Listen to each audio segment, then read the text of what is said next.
زندہ باد یا حسین، زندہ باد یا حسین، زندہ باد یا حسین، زندہ باد یا حسین، زندہ باد عرض کربلا۔ تو بعض کہنے والوں نے یہ کہنا شروع کیا کہ یزید خود تو میدان کربلا میں موجود نہیں تھا، اس لیے جو لوگ یہ کہتے ہیں کہ یزید نے نعوذ باللہ مولا امام حسین علیہ السلام کا قتل کیا ہے تو یزید تو موجود ہی نہیں ہے۔ پہلی بات یہ ہے۔ دوسری بات یہ ہے کہ کوئی ایسا ثبوت بھی نہیں ملتا جس سے پتہ چلے کہ یزید نے حکم دیا ہو کہ تم حسین مظلوم کو اور حسین کو شہید کرو۔ کوئی یزید کا اس طرح کی بات بھی ہمیں نہیں ملتی۔ دونوں باتوں کو مختصر جواب دے کر بات کو آگے بڑھا دوں گا۔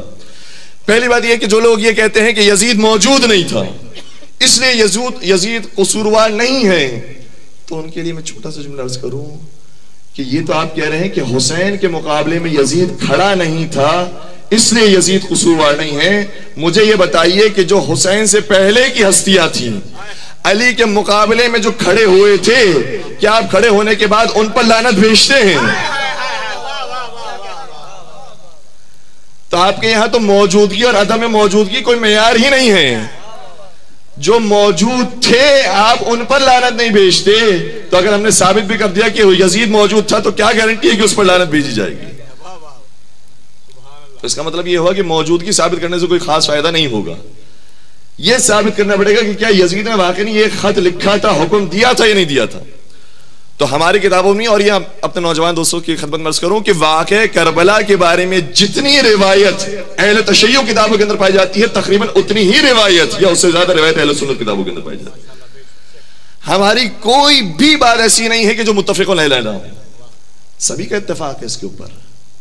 اور کتنے ہی واقعات اور کتنی ہی چیزیں ایسی ہیں کہ جو دلیل بنتی ہے کہ یزید ملعون نے حکم دیا تھا۔ سب سے پہلی بات یہ کہ مدینہ حسین مظلوم چھوڑ رہے ہیں تو کب چھوڑ رہے ہیں؟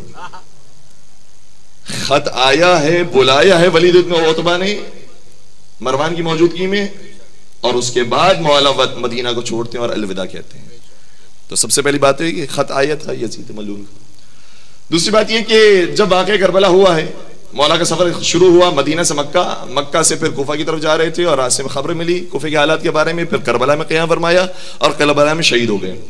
جب کربلا میں شہید ہو گئے تو اگر وہ لوگ جو کہتے ہیں کہ یزید کا اس میں کوئی قصور نہیں تھا، تو پھر سر امام حسین کو تن سے جدا کرنے کے بعد شام کیوں بھجوایا گیا؟ اگر بھجوایا جاتا تو کوفہ ہی پہ رکھا جاتا، اور اتفاق سے 15 محرم کی تاریخ اکثر روایتوں کے مطابق وہ ہے کہ جو کوفہ سے سر روانہ ہوا ہے شام کی طرف، اور 20 محرم کو وہاں پہنچا۔ اور کیوں اسیران کربلا کو شام میں قیدی بنایا گیا ہے؟ کیوں شام تک یہ سفر جاری ہوتا ہے، جس سے پتہ چلتا ہے کہ اصل معاملہ شام سے شروع ہوئے ہیں۔ اور میں آپ کی خدمت میں روایات میں سے بہت ساری ہیں، کتابیں بہت ساری ہیں، اہل سنت کتابوں کا میں ریفرنسز بھی آپ کی خدمت بیان کروں گا۔ الفتوح ابن عاصم کوفی کے اندر روایات موجود ہیں، اخبار الطوال کے اندر دینوری نے روایات لکھی ہیں، ابن عساکر نے تاریخ دمشق کے اندر روایات لکھی ہیں، اور ایک بہت معتبر نام کتب اہل سنت کا علامہ ذہبی نے سیر اعلام النبلاء کے اندر یہ بات لکھی۔ اور وہ جو یہ بات کہہ رہے ہیں وہ خود اپنی تحقیق کی بات بیان کر رہے ہیں، میں اہل سنت نظریہ اپنے برادران کی خدمت نظر کر رہا ہوں۔ فرماتے ہیں کہ یزید کون تھا؟ کان ناصبیا غلیظا فظا غلیظا جلفا۔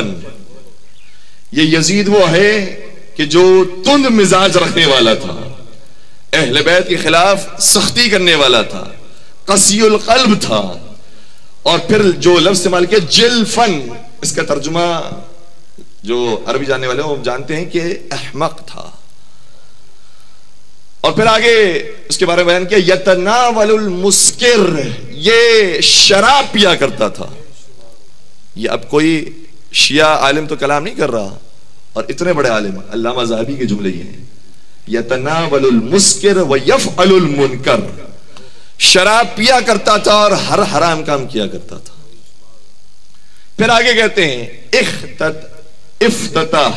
افتتح دولتہ بمقتل الشہید الحسین، اپنی حکومت کا آغاز کیا تو حسین شہید کے قتل سے۔ ہے میرے ساتھ بات پہنچ رہی ہے؟ افتتح دولته بمقتل الشہید الحسین واختتمها، اور اپنی دولت کا اور اپنی حکومت کا اس کا اختتام ہوا ہے تو کس واقعے سے؟ بواقعۃ الحراء، مدینہ پر جو چڑھائی کی تھی اس واقعے سے اس کی حکومت کا اختتام ہو رہا ہے۔ نواز رسول کو بھی شہید کیا، ان کے اصحاب کو، ان کے انصار کو، ان کے گھر والوں کو شہید کیا، اور واقع کربلا، واقع حرہ کے اندر اصحاب کو شہید کیا ہے اور صحابیات کی عصمت دری کی۔ یہ ہے یزید۔ اور پھر آگے وہ خود کہتے ہیں مقتہ الناس، لوگ اسے ناپسند کرتے تھے، ولم یبارک فی عمری، اور اس نے اپنی زندگی میں کوئی خیر انجام ہی نہیں دیا۔ تو یہ ہماری کتابوں کے اندر موجود نہیں ہے۔ خود برادران اگر اپنی کتابوں کا مطالعہ کریں تو انہیں واضح ہوگا کہ یزید کس خونخوار صفت آدمی کا نام تھا۔ اور پھر اس کے بارے میں مولا امام حسین امام علی مقام علیہ الصلوۃ والسلام جو ارشاد فرماتے ہیں، اللہم صلی علی محمد، ایک مل کر بہتر درود پڑھ دیجیے گا، محمد و علی محمد۔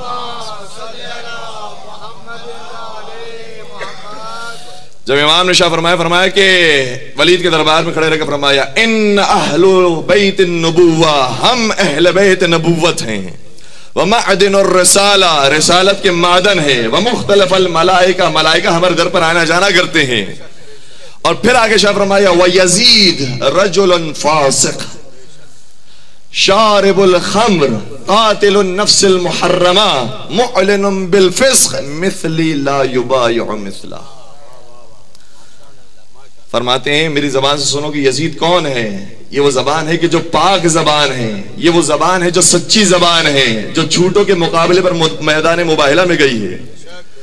اس زبان سے سنو کہ میں یزید کا تعارف کروا رہا ہوں۔ یزید رجل فاسق، یہ فاسق و فاجر انسان، شارب الخمر، شراب پینے والا ہے، قاتل النفس المحرمہ، بے گناہ لوگوں کا قتل کرنے والا ہے، معلن بالفسق، فسق و فجور کرنے والا ہے، مثلی لا یبایع مثلہ، صرف میں یزید کی بیعت نہیں کر سکتا بلکہ جتنے مجھ جیسے ہیں وہ یزید جیسے کی بیعت نہیں کر سکتا۔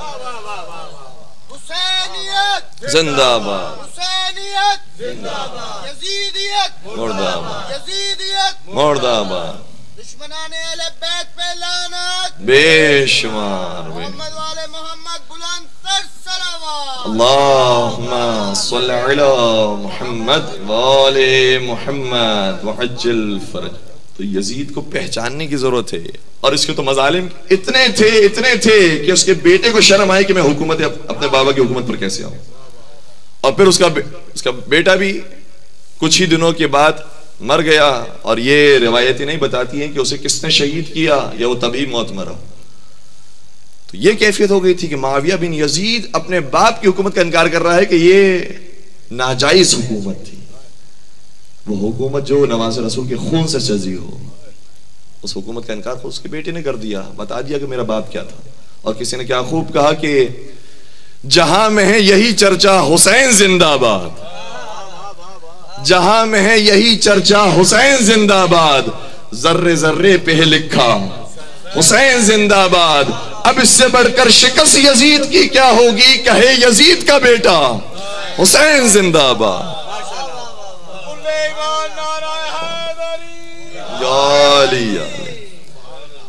تو جو یزید کو ڈیفینڈ کر رہے ہیں وہ اپنی ہی بزرگان کی کتابوں کو دیکھیے کہ ان کے نظریات کیا تھے، کتنا تبدیل کیا جا رہا ہے تاریخ، اور کتنا مست کر کے اپنی نسلوں کو پیش کیا جا رہا ہے۔ اور ہم بہت ساری چیزوں میں تحفظات کا اظہار کرتے ہیں، لیکن یزید کے معاملے پر کوئی تحفظ نہیں ہوگا، وہاں پر کھل کے بات ہوگی۔ اور تفسیر آلوسی بہت معتبر تفسیر ہے برادران اہل سنت کے نزدیک، جس کے نام ہے روح المعانی، علامہ آلوسی نے کتاب لکھی۔ اس تفسیر کے اندر باقاعدہ اس روایت کو نقل کیا ہے انہوں نے، اور یہ کوئی شیعہ روایت نہیں، شیعہ راوی نہیں، کہتے ہیں کہ امام احمد ابن حنبل سے ان کے بیٹے نے سوال کیا کہ بابا جان یہ بتائیے کیا یزید پر لعنت بھیجنا جائز ہے؟ کیونکہ اس زمانے میں یہ اختلاف تھا کہ یزید کو لعنت بھیج سکتے نہیں بھیج سکتے، اگر بھیج دی تو اس کا مطلب یہ ہے کہ کوئی خلیفۃ المسلمین ہونے کے باوجود بھی لعنت کا مستحق ہو سکتا ہے،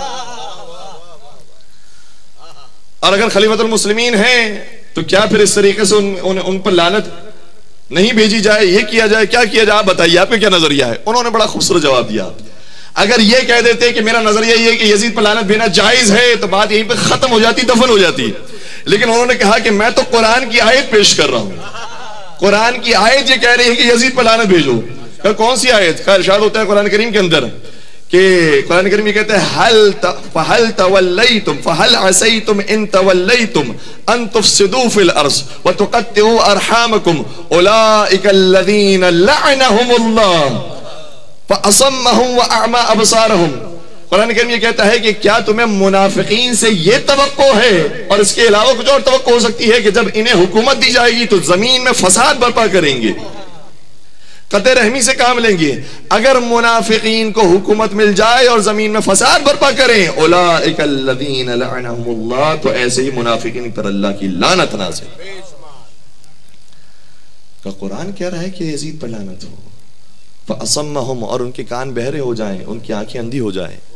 قرآن کریم نے یہ الفاظ استعمال کیے ہیں. تو کیا تمہیں کوئی شک و شبہ ہے کہ منافقین کو اگر حکومت ملے گی اور یہ کام کریں گے تو ان پر اللہ کی لعنت نہیں آئے گی؟ لعنت کے مستحق قرار پائیں گے. لیکن میں کہوں گا اے امام احمد بن حنبل، آپ نے بڑا کام کر دیا.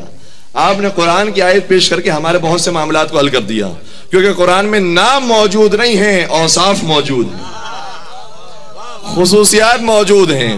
قرآن تو اصول سے بات کرتا ہے، لہذا جو جو اس اصول پر پورا اترے اس پر قرآن کے مطابق لعنت ہے. اور اس کے لیے 3 صفتیں ہیں. پہلی صفت یہ کہ وہ منافق ہو، حکومت لے لے اور فساد برپا کرے تو اس پر اللہ کی لعنت ہو. اب دیکھتے جائیے جو جو منافق گزرا اور حکومت چھینی اور پھر زمین میں فساد برپا کیا، اس پر قرآن کے مطابق اللہ کی لعنت نازل. تو یہ کوئی نیا نظریہ نہیں ہے کہ جو ہم بیان کر رہے ہیں، یہ 14 صدیوں سے چلا آ رہا ہے. اور آج ہمیں اتفاق ہوتا ہے کہ عجیب عجیب ویڈیوز، عجیب عجیب ہمیں کلپس دیکھنے کو ملتی ہیں کہ جس میں یزید کی حمایت کی جا رہی ہے، یزید کے فضائل بیان کی جا رہے ہیں. ذرا دیکھیں تو صحیح ان کے بزرگان نے کہا کیا ہے. اور کسی نے کیا خوب کہا کہ پوچھو یزید سے تیرا راج کہاں ہے، وہ خون سے آلود تیرا تاج کہاں ہے. زندہ ہے حسین ابن علی، زندہ ہے، لعنت کے سوا ذکر تیرا آج کہاں. نام یزید کو لعنت بنا دیا حسین ابن علی. تو مولا امام حسین علیہ السلام کی قربانی کا نتیجہ نکلا ہے کہ یزید ملعون کو گالی بنا دیا گیا ہے. اور مزے کی بات یہ ہے کہ وہ جو یزید کی حمایت بھی کرتے ہیں، جب اپنے بچے کے نام رکھنے کا وقت آتا ہے تو کبھی یزید پر اپنے بیٹے کا نام نہیں رکھتے، کیونکہ انہیں معلوم ہے کہ یزید اگر نام رکھا گیا تو پھر وہ گالی ہی کہلائے گا. تو مولا امام حسین علیہ السلام کی جو خدمات تھی اور ان کی قربانیاں تھی، اس کا نتیجہ یہ نکلا ہے کہ یزید ملعون لعنت بن گیا.